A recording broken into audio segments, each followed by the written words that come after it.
Bueno, esto del tratamiento búlgaro, ¿qué cosa es? Berta María, una seguidora aquí del canal, me mandó eso el otro día. Me dice, Abraham, ¿que tú crees de este tema? Mira esto, que impresionante. O sea, es un escrito que habló de esto Carlos Alberto Montaner en el año 97. Fíjense. En el año 97.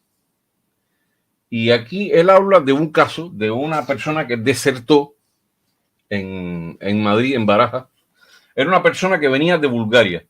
O sea, eso había acontecido hacía años. Fue en el año 78. Fíjense, estamos hablando Cuba 1978, 1979. Y esta es una persona que trabajaba en el Ministerio del Interior, una persona, un agente altamente confiable, una persona joven todavía, que venía desde Bulgaria, de Bulgaria a pasar un curso. Y entonces cuando hizo escala en Barajas, en España, esta persona decide abandonar, y lo supo hacer bien porque burló a la gente de los otros de la seguridad que venían con él y burló a la gente del aeropuerto y se desapareció en la calle. Y al otro día, entonces, cuando ya el avión se había ido y él sabía que ya, entonces decidió y se presentó en la policía. Lo hizo muy bien. Fue a la policía, se presentó, pidió asilo y bueno, entonces él fue el que le narró a Carlos Alberto Montaner lo que era el tratamiento búlgaro. El tratamiento búlgaro, fíjense, yo estoy poniendo la veracidad o no de esta anécdota en específico en manos de Carlos Alberto Montaner, que fue el que la publicó. Yo lo que voy a comentar aquí es lo que tengo que decir sobre eso y lo que yo sé sobre otras cosas parecidas que tienen que ver con esto. Y esto él lo hace a raíz de la muerte de Sebastián Arcos Bernes. Todo el mundo sabe la historia de los hermanos Arcos Bernes. Estaba Luis Arcos, que está considerado en Cuba un mártir de la revolución, que hasta un central tenía el nombre de él. Estaba Gustavo Arcos, que fue el que combatió en el Moncada y toda esa historia, que él recibió un disparo en la espalda por Fidel Castro, según dicen. Que fue después un opositor destacado, preso político. Está después Sebastián Arcos, el hermano, que también un opositor destacado, preso político, y Sebastián llega a Estados Unidos ya después de que le habían asegurado Cuba en la prisión de que no tenía ningún problema médico, que estaba todo bien.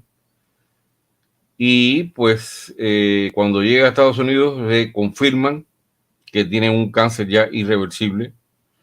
Y entonces, bueno, ya todo lo que pudieron hacer fue aliviarlo un poco con morfina, con tratamiento, matando los nervios y este tipo de cosas. O sea que, y entonces, cuando él recibe esta anécdota también, entonces él después se acuerda, ¿no? De este encuentro que tuvo con esta persona que le confirma que en Bulgaria lo habían enseñado a provocar el cáncer. O sea, desde hace mucho tiempo en las redes, ustedes saben que hay gente diciendo que el cáncer, que es otra teoría de conspiración también, que el cáncer se puede inocular, que si le inyectaron el cáncer, que no sé qué más cuánto. No, el cáncer no es así. Yo incluso me tomé el trabajo también, porque Maduro también cuando murió Hugo Chávez lo dijo, vamos a investigar, porque eso fue que los yanquis le inyectaron un cáncer, que no sé qué, y mucha gente empezó a decirlo, en Cuba se hicieron eco un poco de eso también. Entonces yo me llegué al portal de la Sociedad Española de Oncología a ver qué es lo que hay de cierto en esto de que se puede inocular el cáncer o no se puede inocular el cáncer. Y entonces me encuentro con un estudio serio, con gente responsable que sabe de lo que está hablando, y entonces dicen que no, es imposible inocular el cáncer como tal. ¿Por qué? Porque el cáncer es un factor genético, es una cosa genética, es una cosa, una deformación de células, es una cosa que no se inyecta. O sea que es tonto imaginarse el cáncer, inyectarte un cáncer. Ahora, ¿qué es lo que sí puede ser? Hay virus que sí pueden provocar el cáncer. Y hay enfermedades que no son cáncer, pero que ocasionan, pueden traer cáncer. Por ejemplo, la hepatitis B puede ocasionar cáncer hepático. Y hay otros virus que pueden ocasionar linfoma.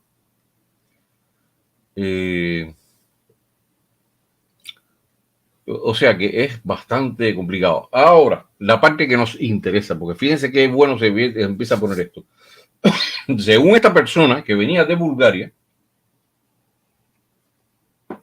a él lo adiestraron para causar cáncer usando un isótopo radioactivo. ¿Qué cosa es un isótopo radioactivo?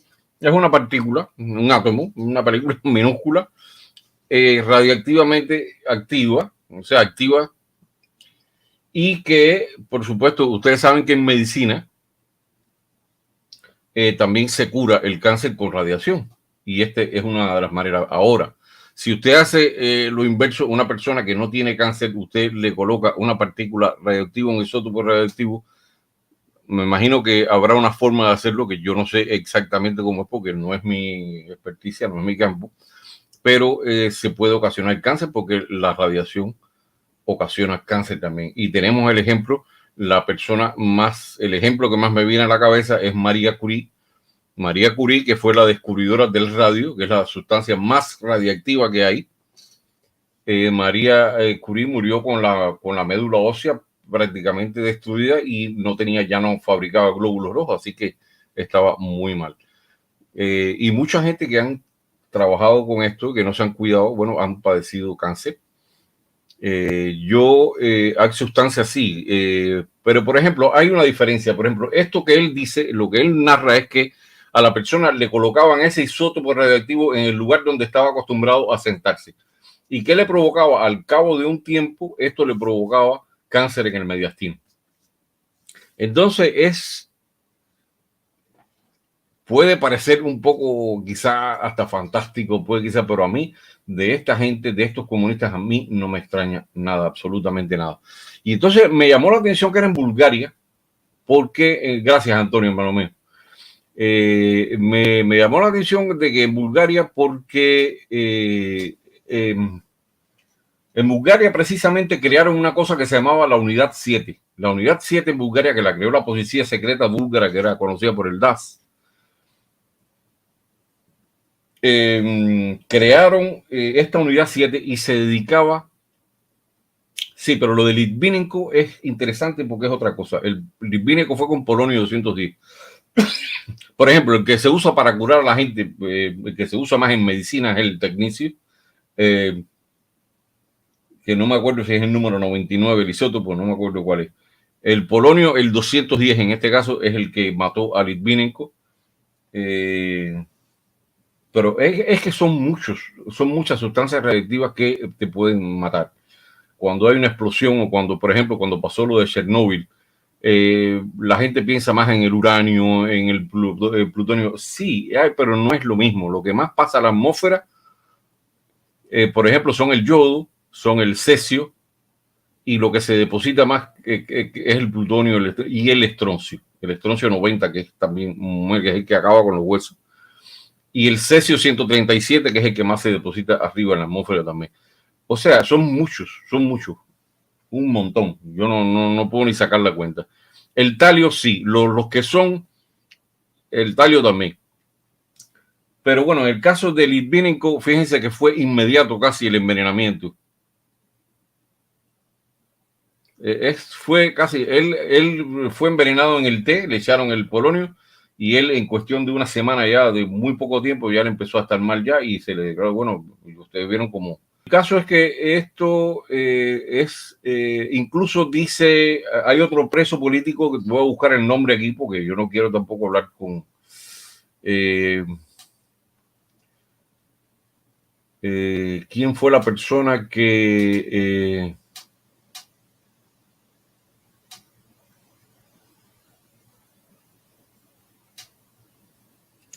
A ver.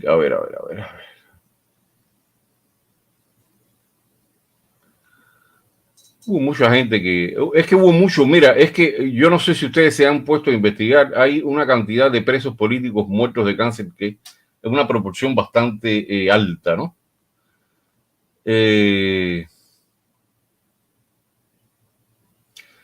Por ejemplo, a Sebastián Arcos aquí lo dice que le decían que lo que tenía era vértebras fatigadas, que era músculo, que era un problema que no era nada del otro mundo. Y cuando él llegó al exilio, lo primero que le dijeron que ya era una metástasis y que no había quien la parara ya. y por eso lo soltaron. Yo tengo una amiga en Cuba que el padre fue preso político y lo soltaron ya cuando tenía el cáncer, ya cuando él lo soltaron y murió creo que a los meses de estar suelto. Así que esto parece que no es una cosa, es un patrón que se repite, no es una cosa tampoco que sea casual. Déjame ver. Dice entonces que esta persona describió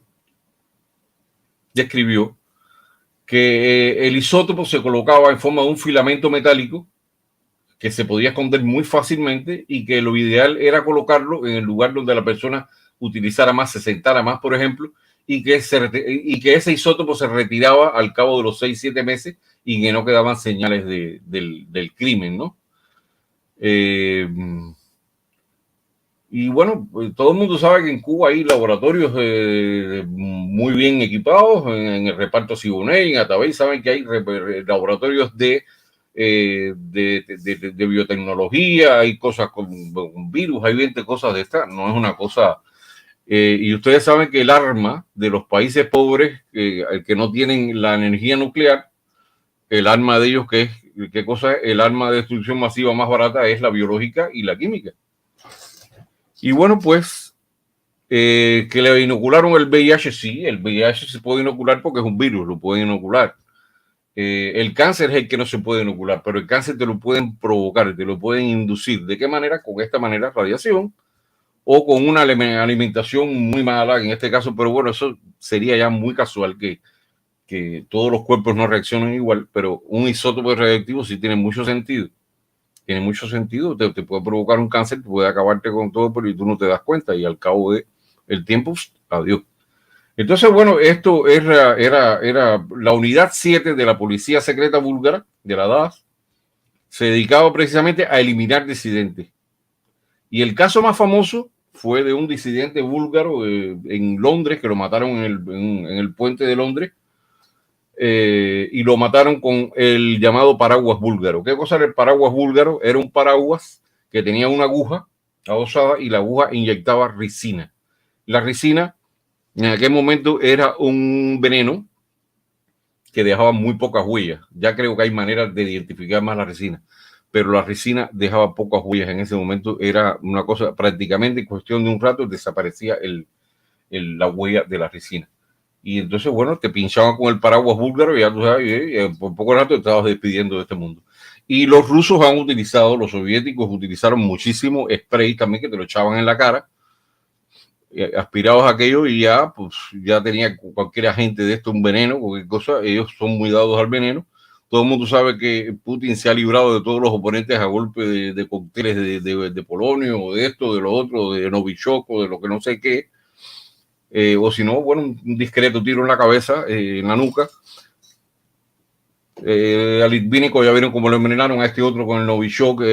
Recuerdan al presidente que fue presidente de Ucrania, a Yushchenko, que era un tipo bien parecido a eso, y después lo dejaron hecho un guayo, porque se salvó de puro milagro, porque lo llevaron urgentemente a Europa, a Austria creo que fue a curarlo. Pero así, ha habido muchos casos como este. A mí no me extraña de esta gente, no me extraña, o se caen o resbalan con una cáscara de plátano al borde de una azotea. No, Navalny es soviético, el ucraniano era Yushchenko, que era el que estaba aspirando a la presidencia de Ucrania, pero que era contra los deseos de Putin.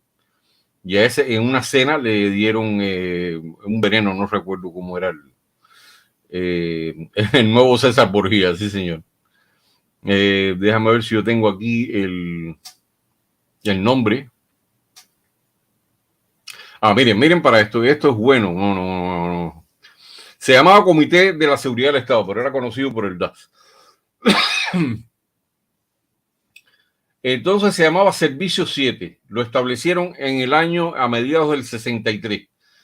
Y en el año 72 participó en al menos 10 operaciones encubiertas contra búlgaros en el exterior, que habían huido del comunismo y se establecieron en Italia, Gran Bretaña, Dinamarca, Alemania Occidental, Turquía, Francia, Etiopía, Suecia, Suiza, etc. Entonces después se hizo una investigación, ya cuando terminó el comunismo, se accedió a ciertos archivos, no se pudo acceder a todo, pero se desclasificaron alrededor de 5.000 archivos, páginas de archivo del antiguo servicio de la inteligencia comunista y, por ejemplo, las personas que eran objetivos para ser asesinados, para lo que sea, le tenían objetivos con nombres como el negro, el lacayo, el traidor, X, Hamlet, traidor, el ciego, el buey, el viudo, y así. Y entonces esa gente eran objetivos a eliminar o a descalificarlos, a desprestigiarlos. Era lo mismo en Cuba, se hace así, la seguridad del Estado lo hace igual. Y entonces en ese momento, en lo que decía el ministro del Interior búlgaro, esto lo dijo en julio de 1970, dice, necesitamos ejecutar una sentencia de muerte. A primera vista parece un trabajo duro, parece un trabajo sucio, pero para nosotros es noble, porque es por el socialismo. Dijo él entonces cuando se refirió a un plan para matar a un emigrado búlgaro. No sé si algún día se nos pedirá que liquidemos, por ejemplo, a Papa Andreu, pero ahora tenemos tareas más pequeñas, pero ya ganaremos más experiencia. O sea, cuando él habla de Papa Andreu, no sé si es a George Papandreou o Andreas, no sé a cuál de los dos, que era un político socialista griego, pero parece que no del agrado de esta gente de Moscú y de... Bueno, el caso es que podían hacer esto, podían hacer todo esto, tenían los medios, tenían el personal preparado para esto. Y respecto a esto del... señores, yo creo que ustedes estarán de acuerdo conmigo en que Fidel Castro era un enemigo encarnizado, era un enemigo que cuando te la juraba ya te podías o dar por muerto o por lo menos que se iba a acabar tu carrera, se iba a acabar lo que sea, porque él no perdonaba. Mira, por ejemplo, en Cuba hay 2 laboratorios secretos que están en Siboney. Ahí usted no puede saber todo lo que se hace. Yo lo más cerca que tengo es mi esposa que trabajó en esa rama, en un lugar muy mimado por Fidel precisamente, pero bueno, ella estaba trabajando en lo que era diagnóstico más bien de métodos de diagnóstico de problemas en embarazo y cosas de esas. Pero yo conozco personas que han ido, otros que no estoy muy claro de qué es lo que hacen, no sé cuál es su grado, su experticia en este caso al detalle, pero sí conozco personas que han ido, por ejemplo, a Irán a intercambios de conocimiento. ¿Qué puede intercambiar el régimen, la dictadura de Cuba con Irán en material de biotecnología y cosas de esto? ¿Ustedes se creen que son medicinas para el COVID? No, señores. Vamos a poner los pies en la tierra. Vamos a poner los pies en la tierra. Que esto no es un juego. Esto no es un juego. Y como mismo esto del experimento, del tratamiento búlgaro, que nos puede parecer fantástico, esta gente es capaz de cualquier cosa. Mira, Nelson, gracias por recordar esto también. Al hermano de Kim Jong-un le tiraron un veneno en la cara también, ahí creo que fue en Malasia, en el aeropuerto, en pleno aeropuerto, 2 mujeres vinieron y tiraron un veneno en la cara. Y ya murió, porque era un tipo que era incómodo, no le convenía a la gente de Corea lo que estaba diciendo.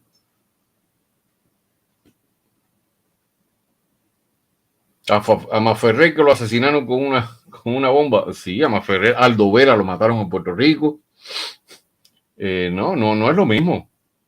A Batista lo trataron de matar también, le trataron de hacer un atentado. Al hijo de Hugo Matos también le hicieron un atentado en Costa Rica. Así que, señores, esto no es una cosa nueva.